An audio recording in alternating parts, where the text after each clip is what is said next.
स्वरों की देवी लता मंगेशकर ने इस दुनिया को अलविदा कह दिया है। उन्होंने भारत के लगभग हर भाषाओं में कुल मिलाकर 36,000 गाने गाए हैं। बॉलीवुड में ही हिंदी गानों की बात करें तो उन्होंने 1,000 से ऊपर गाने गाए हैं। लेकिन आज इस वीडियो में ना तो हम उन गानों के जिक्र करने वाले हैं और ना ही उनके पारिवारिक पृष्ठभूमि के बारे में। आज हम सिर्फ उनके एक गीत के बारे में जिक्र करेंगे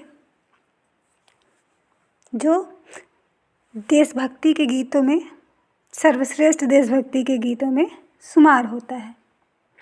बेशक उनके सभी गीत नायाब हैं, लेकिन उनका ये गाना जो है ये देश के नौजवानों को गौरवान्वित करता है। इसमें उन्होंने अपने आवाज़ के जादू से उन भारतीयों को, मतलब जो शहीद हुए थे, क्योंकि ये गाना जो था ये उन पे बनाया गया था जो 1962 में चीन और भारत में युद्ध हुआ था। उसमें जो शहीद हुए थे हमारे भारतीय जवान भाई, उनके लिए था। और ये गाना गाया गया था पहली बार दिल्ली के नेशनल स्टेडियम में, जहां तत्कालीन प्रधानमंत्री पंडित जवाहरलाल नेहरू और तत्कालीन देश के राष्ट्रपति डॉक्टर सर्वपल्ली राधाकृष्णन मौजूद थे। वो इवेंट था जो 1962 में भारत के जवान शहीद हुए थे, उनकी विधवाओं के लिए वहाँ एक समारोह रखा गया था। तब लता जी ने ये गाना गाया था और इसे कलमबद्ध किया था, यानी लिखा था गीतकार प्रदीप ने और संगीत दिया था श्री सी रामचंद्रन जी ने। उन्होंने इस गाने में हर जज्बे को हर एक शब्द में पिरो दिया अपनी आवाज़ के जादू से। उन्होंने इस गाने में यह भी संदेश दिया कि भले ही युद्ध का परिणाम कुछ भी रहा हो, लेकिन हमारे जवान भाइयों ने आखिरी दम तक मैदान नहीं छोड़ा। जैसे कि उन्होंने कहा, इस गाने में जिक्र है कि थी खून से लथपथ काया, फिर भी बंदूक उठाकर एक एक ने 10-10 को मारा। और ये गाना यही नहीं, उसमें उन्होंने यह भी संदेश दिया था, इससे हमारे जो फौजी भाई हैं उनमें भी उत्साह का संचार भी किया था कि हाँ, हमें भरोसा है कि हम जब यहाँ अगर होली खेल रहे हैं या दिवाली मना रहे हैं तो उनकी वजह से मना रहे हैं। क्योंकि उन्होंने इसमें ये भी एक लाइन है, जब देश में थी दिवाली वो खेल रहे थे होली, जब हम बैठे थे घरों में वो झेल रहे थे गोली। यानी कि हमें हमारे देशवासियों को, हमारे जवानों पे पूरा भरोसा है कि अगर हम यहाँ पे हैं और हमारे जवान बॉर्डर पे हैं तो वो अपनी जान दे देंगे, लेकिन हम पे आँच नहीं आने देंगे, ना ही अपनी मातृभूमि पर और ना ही तिरंगे को झुकने देंगे।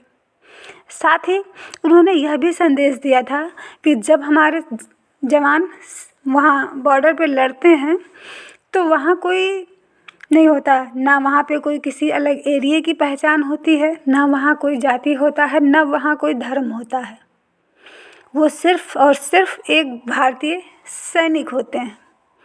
जैसे इस गाने में ही उन्होंने कहा, कोई सिख, कोई जाट मराठा, कोई गोरखा, कोई मद्रासी, सरहद पर मरने वाला हर वीर था भारतवासी, जो खून गिरा पर्वत पर वो खून था हिंदुस्तानी।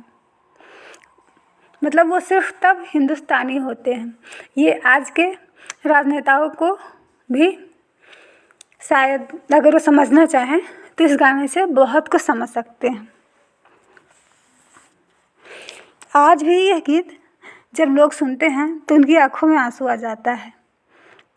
जब उन्होंने यह गीत गाया था तब पंडित जवाहरलाल नेहरू और जो हमारे महामहिम जी थे, उनकी आंखें भी नम हो गई थीं। अब बाद में उन्होंने जब लता जी को अपने पास बुलाया तो उन्होंने एक इंटरव्यू के दौरान यह भी बताया था कि उन्हें लगा कि उनसे कोई गलती हो गई है, लेकिन जब वो वहाँ पहुँची तो हमारे प्रधानमंत्री जी ने यही कहा उनसे कि लता, तुमने आज हमें रुला दिया। और गाया था उन्होंने यह गाना 1963 में, और 1962 में वो जंग हुआ था, जिसमें चीन ने हमारे यहाँ मतलब हमारे हिस्से की कई काफ़ी ज़मीनें हथिया भी ली थी। लेकिन इस गाने ने संदेश दिया था कि हमें उससे कोई फ़र्क नहीं पड़ता है। हम जानते हैं हमारे सैनिक पूरे जज्बे से लड़े थे, लेकिन हाँ, ना तो उनके पास पर्याप्त संसाधन था, संसाधन की बात छोड़िए, ना तो उनके पास खाने के लिए था और ना ही उनके पास उतने कपड़े पर्याप्त थे कि वो वहाँ के एनवायरनमेंट में फिट हो सके। लेकिन फिर भी उन्होंने हमारे तिरंगे को झुकने नहीं दिया था। और जितना ये जादू भरा गाना है, वैसे ही इसके लिखी गई कहानी भी बहुत रोचक है। अरे मेरे वतन के लोगों का लिरिक्स प्रदीप को उस वक्त सूझा था जब वह मुंबई के महीम बीच पर वॉक कर रहे थे। तब उन्होंने रास्ते में किसी से पेन मांगा और अपने सिगरेट के पैकेट के फाइल फाड़ी और लाइनें लिख दी। नेशनल स्टेडियम में गाने के बाद लता जी ने ये गाना फिर गाया 26 जनवरी को रामलीला मैदान में, यानी कि गणतंत्र दिवस के अवसर पर। तब इसमें 4 लाइनें और जोड़ी गई थी। पहले जो ये इस गाने का मूल रूप था जो उन्होंने नेशनल स्टेडियम में गाया था, तो ये गाना यहाँ से था कि ऐ मेरे वतन के लोगों जरा आँख में भर लो पानी, क्योंकि ये उन शहीदों के श्रद्धांजलि के लिए था। लेकिन यहाँ पे एक था कि हाँ, हमारा देश मतलब उनकी वजह से हमारे देश के नागरिक भी महफूज हैं। हम लोग के लिए बहुत ही अच्छा दिन है कि हाँ, गणतंत्र दिवस है, हम लोग मना रहे हैं। तो ये लाइनें जोड़ी गई कि ऐ मेरे वतन के लोगों तुम खूब लगा लो नारा, ये शुभ दिन है हम सबका, लहरा लो तिरंगा प्यारा, पर मत भूलो सीमा पर। मतलब कि आप इस तिरंगे को लहराइए, लेकिन हम जिनकी वजह से आज इस तिरंगे को स्वतंत्रता पूर्वक लहरा सकते हैं, उन्हें कभी भी ना भूलेगा।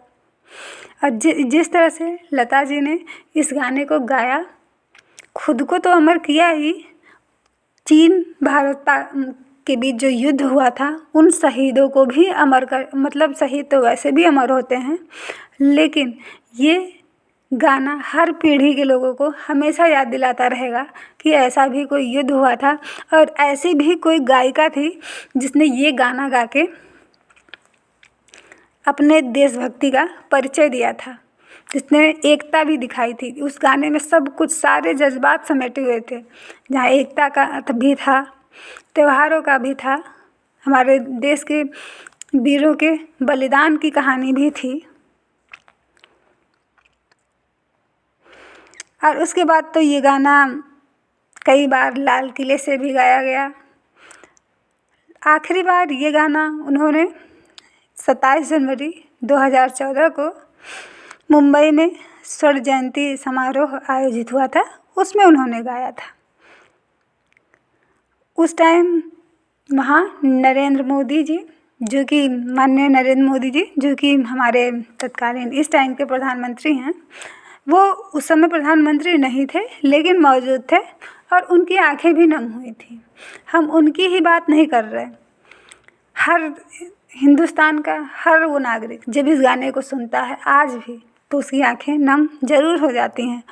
और जवाहरलाल नेहरू जी ने भी यह बात कही थी नेशनल स्टेडियम में ही कि ये गाना सुनकर हर देशभक्त इंसान ज़रूर प्रभावित होगा।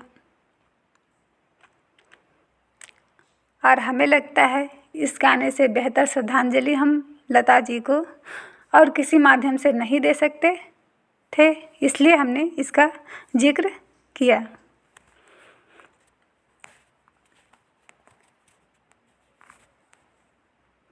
आज वो भले ही हमारे बीच नहीं हैं, लेकिन उनके जो नायाब तोहफे हैं हम लोग के लिए, वो हमेशा हमारे दिलों में जिंदा रहेंगे।